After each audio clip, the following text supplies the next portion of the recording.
All right. Welcome to the Leaders Lab, Danielle.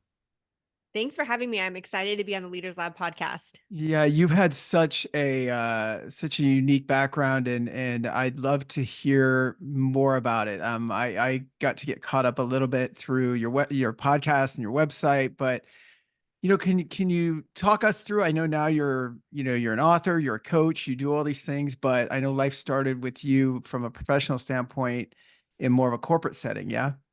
Yes, my career started. So I started working full time when I was 16, which I believe is part of my story because it did help me develop the work ethic that I currently have now. I worked two jobs all through college so that I can graduate college debt free. And I started my first career. Well, I did copier sales when I was 23 years old. I did it for about 6 months. I always knew I wanted to go into medical sales, but I knew I needed to have some outside sales experience. I hated it. Yeah, It was definitely a lot of door to door cold calling, which I've done throughout my career, but I just didn't have the passion for selling copiers. sure. With that said, it did open the doors for me to get into medical sales. So I spent 5.5 years in dental sales, and then I moved into the medical aesthetic industry, and in total, spent about 15 years in corporate. And so I noticed in looking at your timeline, you were moving up quick. You were doing all the stuff that great sales reps do, making quota, President's Club, things like that. That led to kind of an early promotion for you. Yeah. Yeah, so I was actually working for a medical.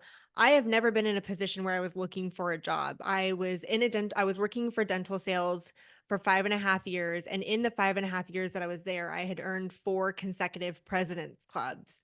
And I'm very grateful because I always maintained my LinkedIn profile, which I think has been very helpful in opening up the doors to new possibilities for me in my career. And I had a recruiter reach out to me and she said, "Have you ever thought about medical aesthetics?" And I had no idea what the industry was, Right. but I ended up going on an interview because I believe in being open to what's out there. You always have the position to say yes or no. I ended up going on the interview, took the position, and it ended up being a great door to open because I thoroughly enjoyed the medical aesthetic industry. I worked selling capital equipment for medical aesthetics. However, the company that I had been working for, I worked there for about a year, and I could see the writing on the wall that they were going to be going through an acquisition. So they were stripping back all of their expenses so that they had higher profit, so that they seem more profitable for a prospect company to purchase them. So while this was happening, I ended up going on an interview for a sales rep position for Allergan, which is the makers of Botox. Sure. While I was going for the interview and I'm explaining to her my background, I'm what's interesting is I had shown her a business proposal that I had created while I was in dental sales. I was 25 at the time. I'd created this business proposal where I wanted to create a position within the organization of the national director of sales training because we really didn't have a sales training department.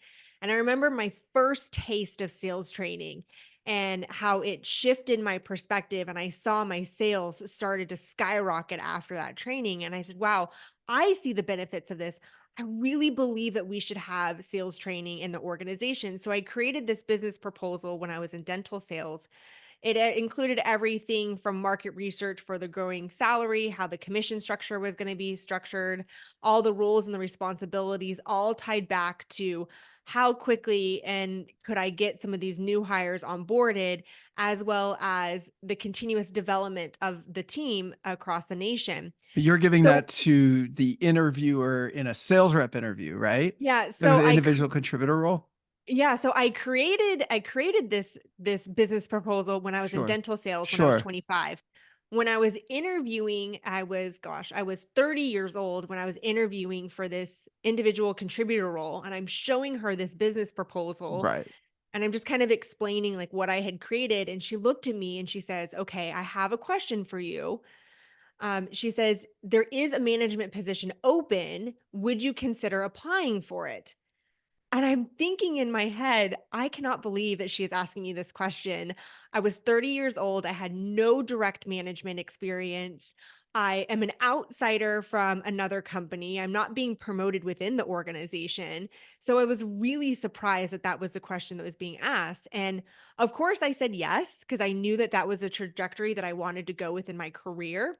And I ended up having a 4-hour interview in front of 6 of the executive leadership team, and I had a broken down analysis that was provided to me. So it was an overview of the team, what were their strengths, their weaknesses, opportunities, and I had to prepare a game plan of how I was going to lead one of the poorest performing teams in the nation. Right. And I was 30. I did get the job. So I was very excited, but I was 30 years old, no direct management experience. And I was the youngest manager in the whole company. So I really had the odds stacked against me, but I ended up serving in that role for 7 years and had a lot of success in that role. I mean, it shows the power of, I mean, I was mentioning to you pre-show that like that what we do is talent acquisition. So we're always coaching people on interviews and how to show up. And I mean, talk about the power of like a good brag book. You know, sales reps always have a brag book, right? Like your roles, but this is like one level beyond that. It's not just a brag book. It's like here's a potential solution to a problem you may or may not even know that you have, but what it shows is your level of, I think, critical thinking, and that's probably why they moved you into that role. Now, what happened initially? So you go from no direct reports, no real, at least official leadership experience, you know, outside of personal life. What's that like jumping into this new team, which sounds like, I mean, you said it was a poor performing team too. So it's not just like you're jumping in and maintaining the ship. You've got some work to do from day one, it sounds like. I had a lot to do from day one. So we were a division that had recently been acquired by the pharmaceutical company. And in that acquisition, there was a lot of challenges and collaboration. In order to be successful in the role, it really meant that you needed to collaborate with all the different divisions within the medical aesthetic um, umbrella of the company. And there were, one division was used to doing it one way, another division was used to doing it another way. So there was a lot of conflict going on. And then just a year into working for the organization, we were experiencing a hostile takeover from a competitor. So a competitor was secretly buying stocks and trying to get majority share so that they could purchase the organization. And it became global news because it would have created a monopoly within the industry. And it was a challenging time where a lot of my team was wondering, are we going to purchase by this company? Are we going to still have a job? There was a lot of, if we were purchased by the organization, there would be, uh, we wouldn't need as many sales reps because there was duplicating products. Sure. And it was a lot of uncertainty. It was scary.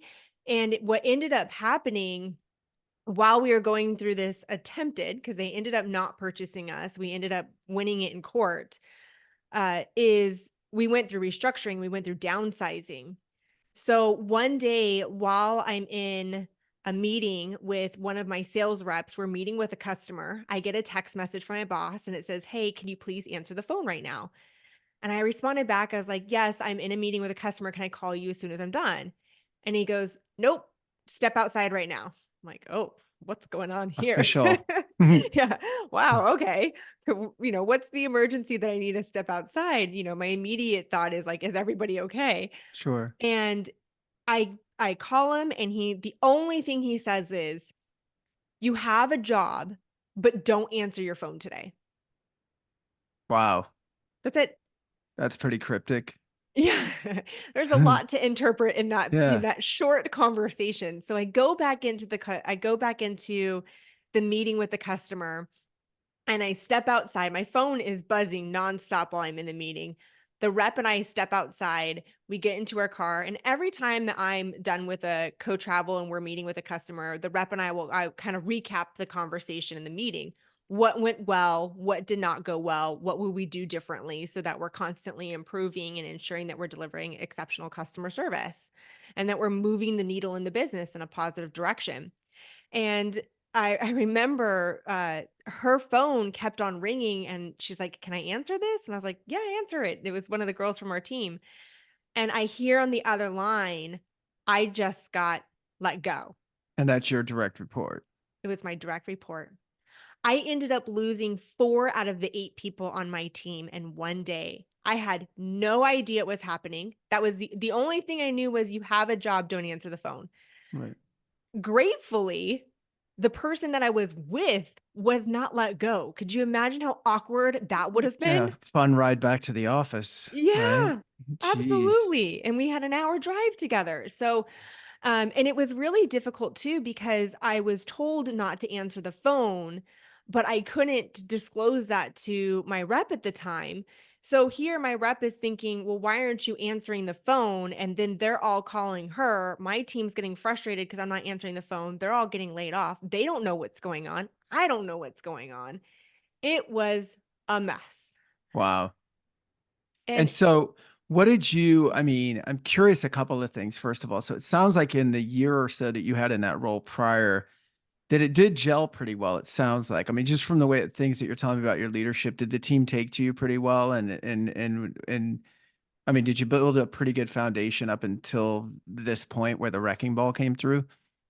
I believe that the team that I had taken over was a team that was kind of working independently of each other. Hmm. And I'm a big component that when we support each other and we're all supporting each other, the whole ship rises. And Hmm. so that's where I found when in the first year that we started to really gel as a team. I did a lot of team building, did a lot of understanding their personality, their core values, getting to know the person as an individual beyond just what were their career goals. And so Hmm. I believe that that was beneficial because when the time came where a lot of the team was displaced or there's still the survivors that remained and their uncertainty of like, are we gonna go through another round of layoffs? I had established a pretty good rapport and trust with my team where they felt comfortable and confident to be candid with me about what their thoughts were. And that was very helpful during that time. Yeah, it's just too bad that, and I get sometimes there's corporate reasons or whatever, but it's too bad that there was such a lack of transparency because that message certainly would have been delivered better by someone they trust like yourself than someone at corporate. And I think that oftentimes companies, I just saw, I don't know if you saw this, but some girl got fired on Zoom, and it happens in today's day and age. But this is a tech worker that got fired via Zoom by two people she's never met before in her life, and she decided it was a similar situation to yours, where like the rumor mill, not just rumor mill, but phone calls had already started happening. Her peers were being let go, and they said they were all getting these impromptu last minute 15-minute meetings where they were getting sacked, right? And so she's like, boom, 15-minute meeting appeared on her calendar, and she decided to record it. And she had some like very legitimate questions, of these people who couldn't explain anything to her. I mean, what they were doing was talking about, it was your performance or it was this. And she's like, what are you talking about? Like, she had her number, she had her, and it was a really bad mark, I think, on this company and the way that they do business and the way that they treated people, when Mhm. I understand the need for corporations. I've worked in them and I've had to be one of those guys making those decisions at times, but um there's this human element where it's like it's not just seven people off the org chart or 30 people off the org chart. It's someone's family, someone's income, someone's relationships, right? That you're impacting. And there's certainly a more humane way to do it. How did that sit with you afterwards? Were you with the company very long after that? I was with the company for 6 years after that. So that Okay. was my first year within that role. There is an aspect that I do respect, the decision that was made.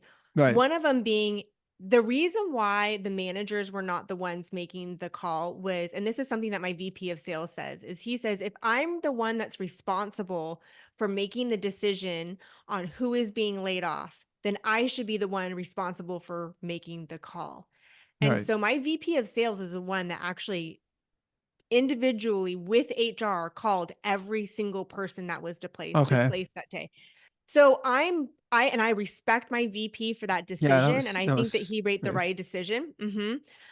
Where I would have done things differently is to at least given the managers at least a 24 hours heads up because that was really uncomfortable to be in the car. And it would have been maybe while the VP of sales was making those calls, the managers could have been in a training session on how to lead a team through change. Because Perfect. Yeah. that was my first time going through it. I didn't know Right.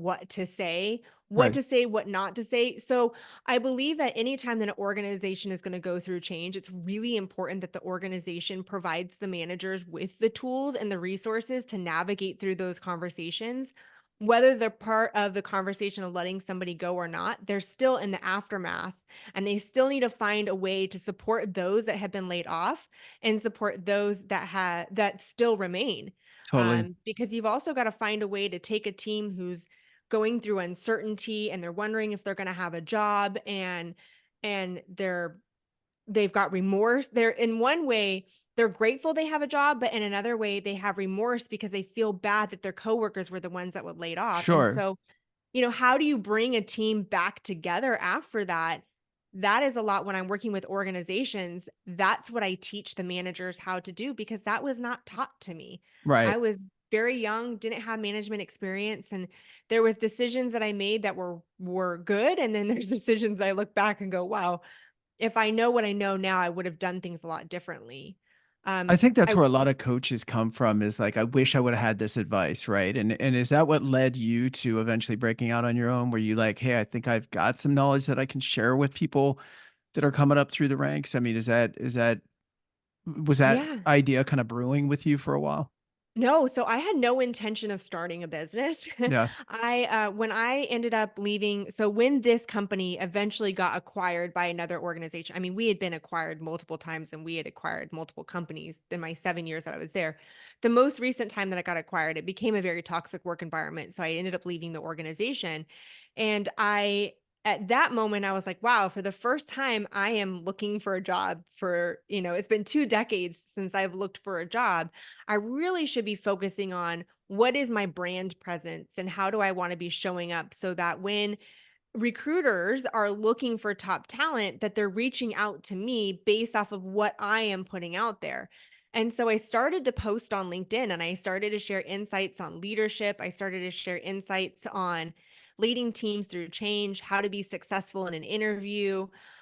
And this all was in 2020 when a lot of people were going through the great resignation or they were getting laid off. So I started to show up and post, and the feedback that I received was really what inspired me to start the business. There was a lot of people that would share and they'd send me messages saying, your post really resonated with me. Thank you so much. I've been going through a difficult situation, or, hey, do you do career coaching? So, Right. what started with me looking for a job, developing my brand on LinkedIn, and just being consistent and showing up opened the doors to eventually me becoming a full-time speaker, a career consultant.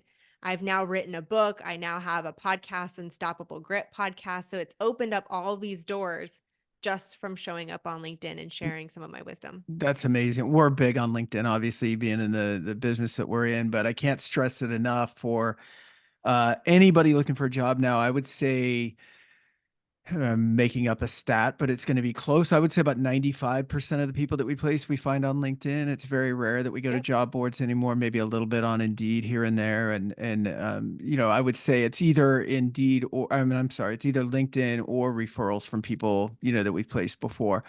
So I'm curious on the personal side, along this run of being a sales manager, everything, is that when you and your future husband met and when you started having kids, or like tell me about that?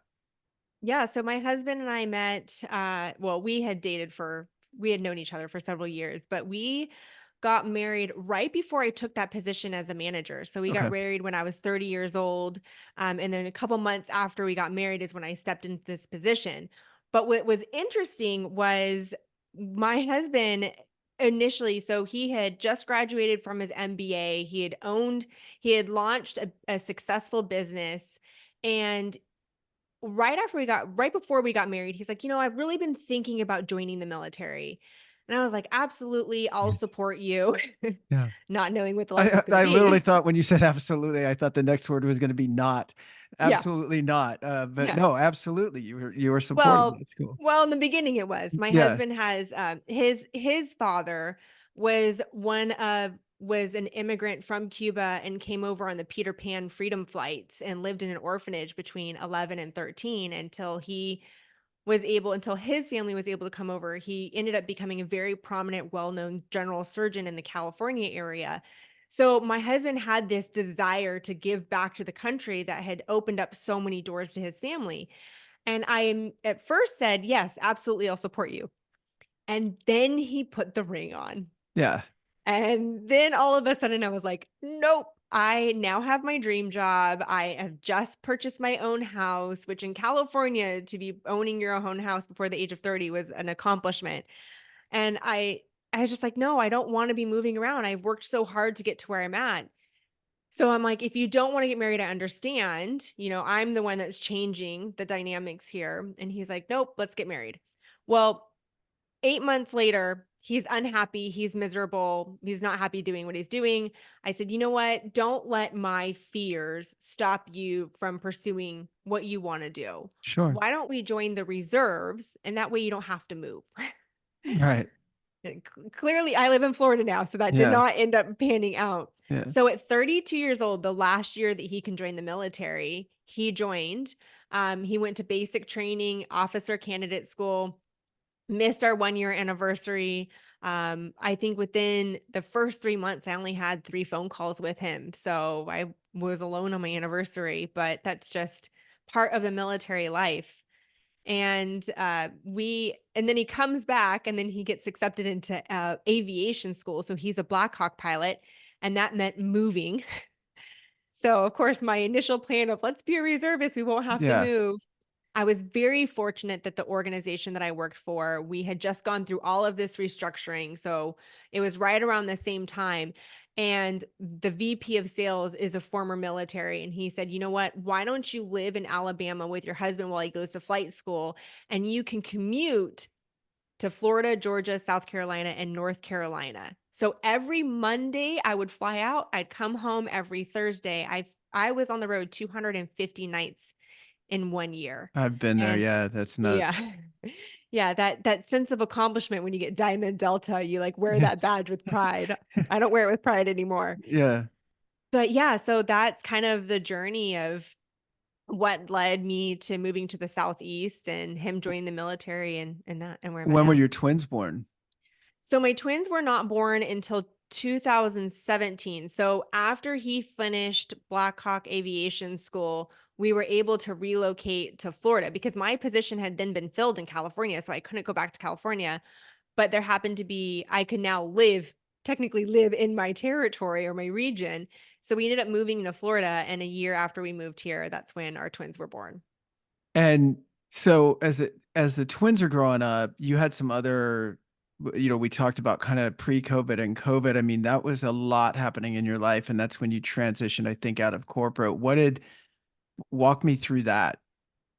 Yeah, so in 2019, my husband served a year deployment in Iraq. So while he was in Iraq, I was still leading the team for the organization that I was with. When he left, they were 1.5 years old. So they were, well, they had just learned to walk. They're still learning some of their words. They're saying thunder like thunder. That's Yeah. their one is Yeah. their second word. We live in Florida. There's lots of thunder. Thunder. Yeah. Yeah.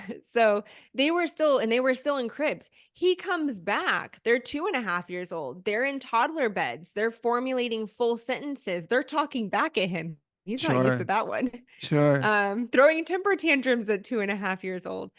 So it was a big shift for us. He comes back from deployment and we're trying to navigate through this new phase of life. I'm a different person. I was the one that was making all the sole decisions when it comes to parenting while he's deployed. I had my own rhythm.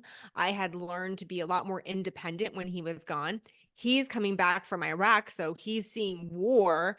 He's been in frightening situations, and we're trying to find a way to come together. Well, which was a lot more challenging than I anticipated, Sure. but right as we started to find our rhythm, March 8th, I lost my mom and I lost my mom to suicide. And so the moment that I found out that she had chosen to take her life, I was just devastated to learn that she was in that much pain that she felt the only option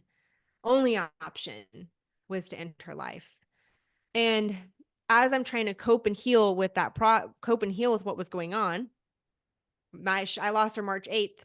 March 13th, the whole world shut down with the Right. global A week pandemic. later. Were you Yeah, like, a week later. what is going on? Like the whole world is off its axis. And I'm Yeah. so sorry, Danielle. I'm gonna pause us just for a second.